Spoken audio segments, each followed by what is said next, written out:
God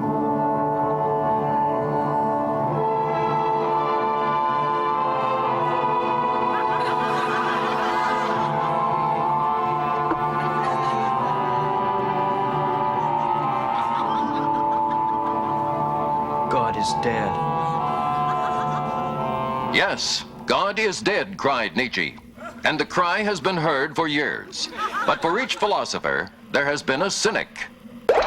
No way! Prove it. And that is where the argument has stalemated. Until now. God is dead, and here is the body to prove it. You just blew my mind! Our minds have been blown!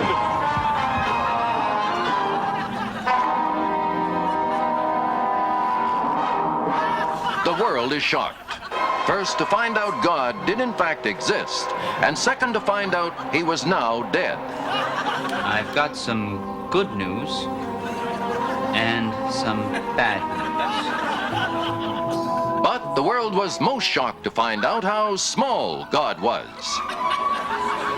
Imagine winds, storms, the miracle of life, all from this tiny God with such tiny hands and feet. And he's really light, too. Yes, God did exist. He died. He was very small. Mystery solved.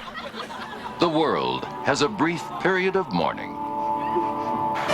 And then it's business as usual on the streets and highways that God built.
Sure gonna feel good to be working.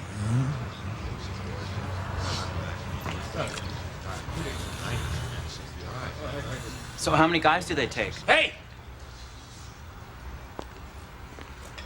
Are you here to talk or to work? Good. Okay, ladies. We're gonna need 12 guys today. You! Are you wearing steel-toe boots? Yeah. Yeah? Testers!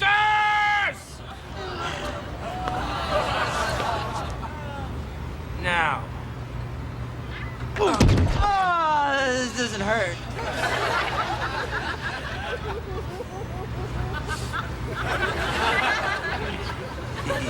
I think you're lying. Huh? Okay, how about you?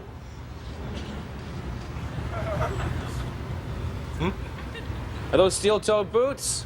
Yeah.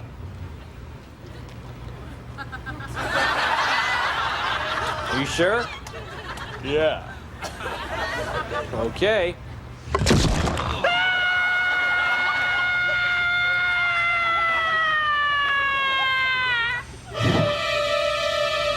Yes, they are.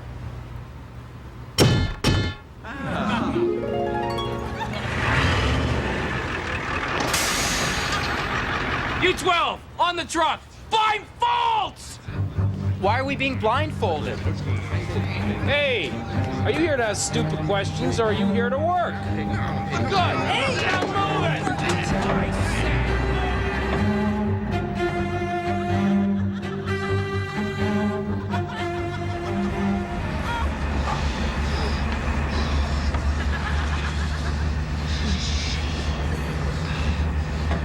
I know. I bet we're going to a warehouse out by the airport. I just hope we're not doing insulation. That's the worst. Hey,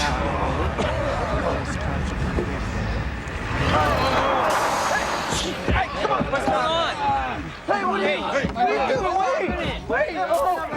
Hey, what's happening?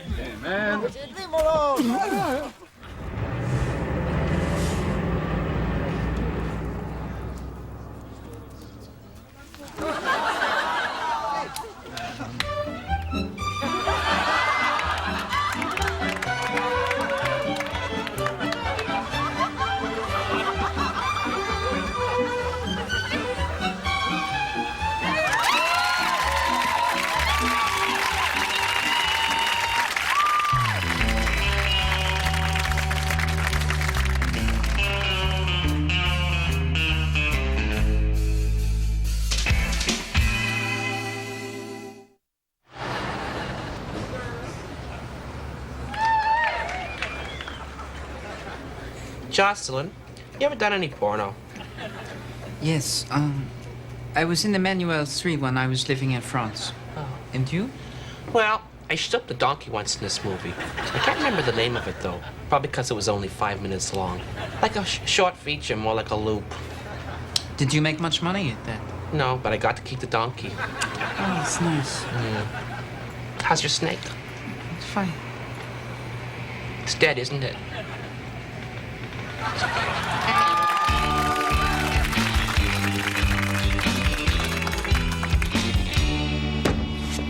Look, I never called you stupid. I just said I thought it was a stupid movie. Well, I guess you must think I'm pretty stupid for liking it then. No, I don't. Well, you think my opinions are stupid, that's what you're implying. No, I'm not. I do, however, think it's stupid that we're fighting over such a stupid movie. Wow, you just never tire of calling me stupid, do you? What? I gotta get out of here. Fine. I'm going for a walk. That's great.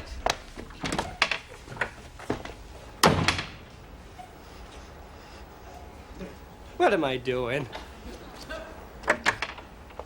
Honey, I'm sorry. I was insensitive and opinionated, and who the hell is that?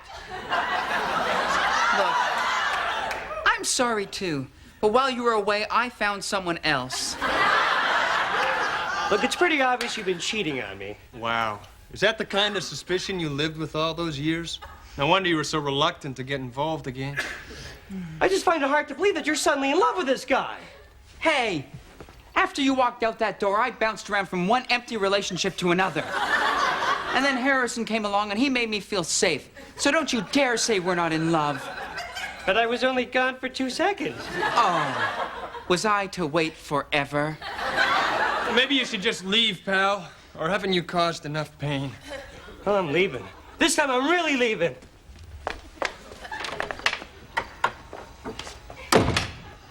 Wait a second. It's my house. Why should I leave my house? Look, I really thought I could do this, all right? But I can't. And I just think it's better for you and our son if I just go. Okay? So, are you back to stay? My baby needs a father. Baby? Don't you judge me. Don't you dare to judge me. You walked out on me. Look, I'm sorry I left, but that's not my baby. Well, why don't you just leave again? That's always your solution, huh? No, that's what got us into this mess in the first place. Well, could we not fight? You're right. You're right. I'm gonna go into the kitchen, just the kitchen. I'll make us some tea. And we'll talk about this like civilized people.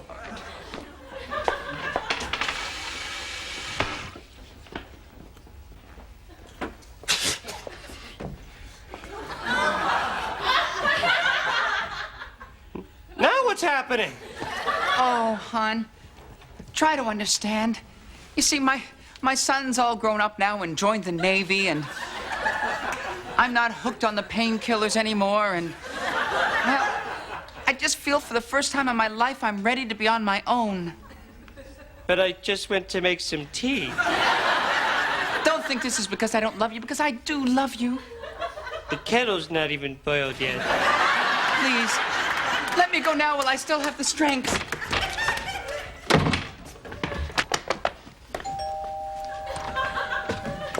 Did you miss me? Yeah, sure. Oh, hon, you know, traveling has really changed me. I think I'm ready to settle down now. Great. Let me go finish making that tea. Hey, why don't you come with me? You're right.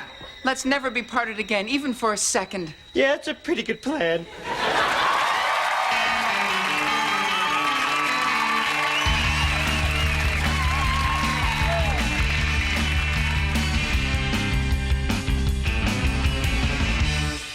Well, the union's got too big. Hey, girls, Hi, here's a new Rude. price list I promised you. Oh, great. Give me here. Oh, boy. Jeez. Rudy, I don't know, Rudy. I mean, these prices are so high. I don't Wow. think. Well, I done some thinking. The only reason you two ain't high-class whores is their prices are too low. Yeah, that may be so, Rudy, but $200 for a hand job is pretty steep, eh? It's very steep. Listen, I don't want to get all mushy here, but you two deserve the same kind of respect and admiration a high-class whore like Julia Roberts gets. Rudy, do you mean that? Absolutely. Oh, Rudy. Oh, Rudy, you're so sweet sometimes. You made me feel so good tonight. Okay, back to work, bitches. Back to work. Hey. Hustle. Hello, hustle. 25-cent hand jobs, right here.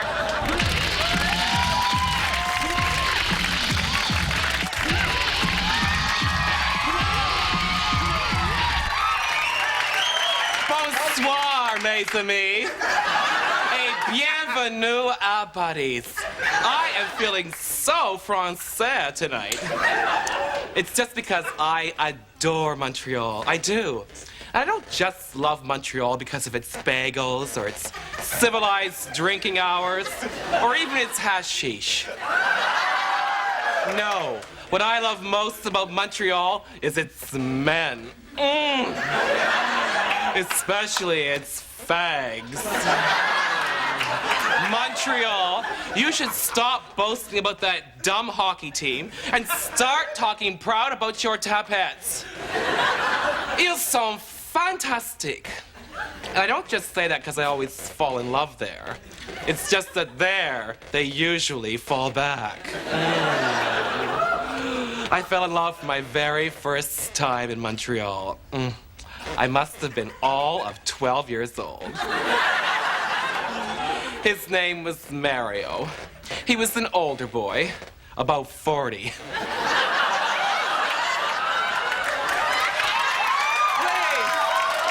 Please, stop it, be mature. Don't get all excited. I was already jaded. You see, I had a very accelerated childhood. My parents were international diamond thieves who traveled all over the world, especially North Africa, so I knew the score. One day, we were on our way from Vancouver to Tangiers. We had to make a little petite stopover in Montreal. I left my parents briefly at the airport to buy myself a fashion magazine.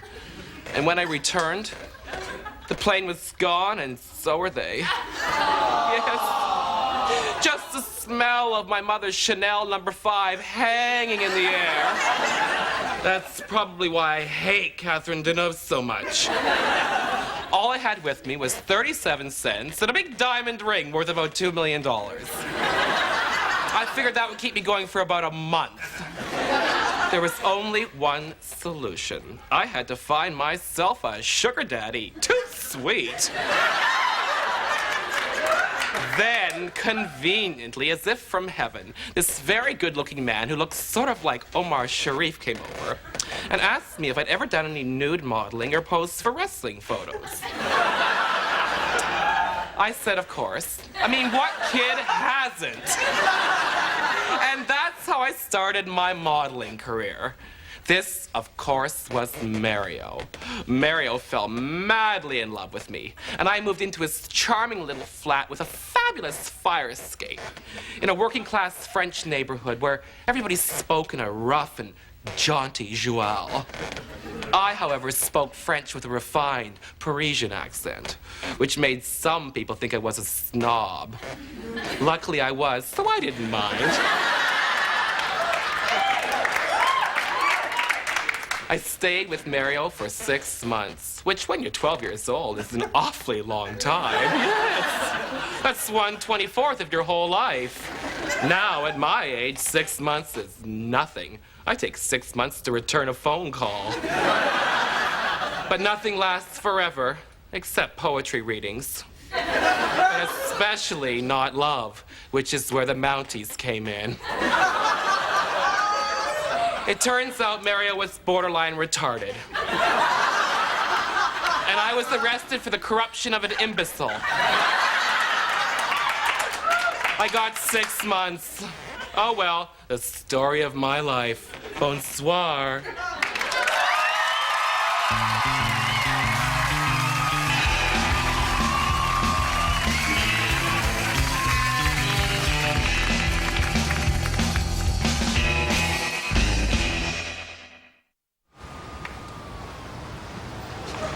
Hello, Montreal. Nice looking clock. Where'd you get it, Joss? One of my Johns, he didn't have any money, so he paid me with this. Oh, I remember once this John didn't have any money, so he tried to pay me with magic beans. Oh, what did you do? I got Bobby to beat him up, and then he shoved the magic beans up his nose and cut up his face. Ah, well, he'd have to. It's just bad business there. Yeah.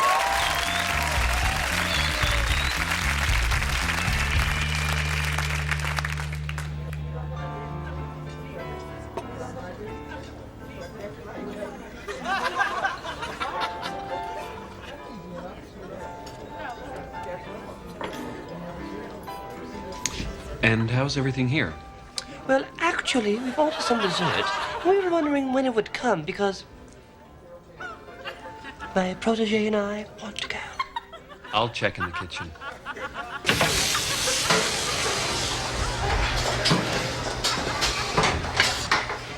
Could I have the dessert for table 20, please? I'm just finishing. Oh, great. What did they order? They're splitting an order of mousse with sorbet. And what's in that? You must be new here. Yes, I am. Well, let me tell you. First of all, I start with 2 islands of mousse, a white mousse and a chocolate mousse, contrasted with a scoop of cassis sorbet, sprinkled with a herd of loose blueberries, a sprig of mint, a light dusting of chocolate, and finally, to top it all off, these 4 dipping areas. And what are the dipping areas for? Well, that's for dipping the mousse into. But of course, it's completely up to the individual. Oh, did I overhear you talking about the dipping areas? Yes. Well, they're really great. But may I make one teeny tiny suggestion? Certainly. What is it?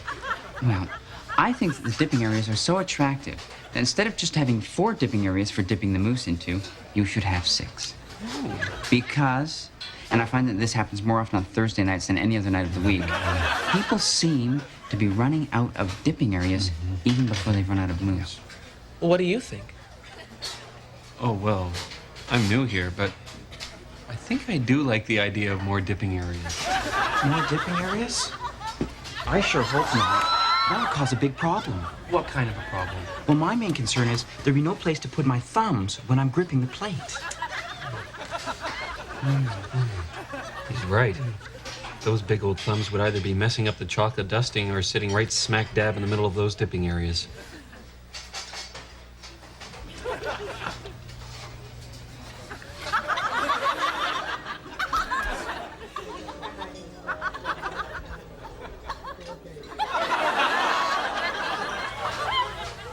I have a question. Do we really need the chocolate dusting?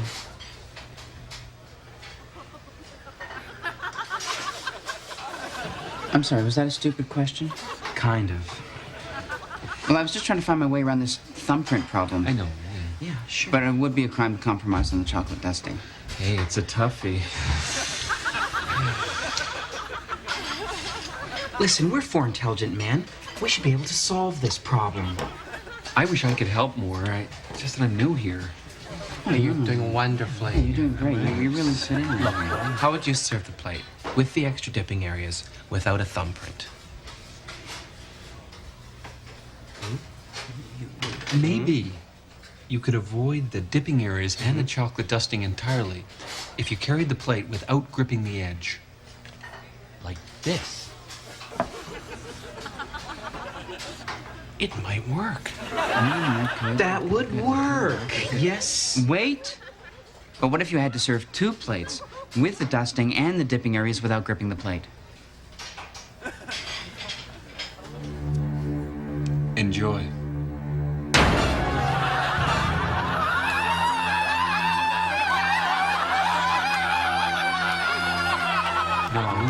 No, it would never work. It's a toughie. Look, I'm in favor of the dipping areas, but I just don't see how we can realize it right now. What about we meet tomorrow early before opening? Agreed. That's a very good idea. Well, I may be new here, but I do know I should get this dessert out there fast. Well, go to it. And here we are.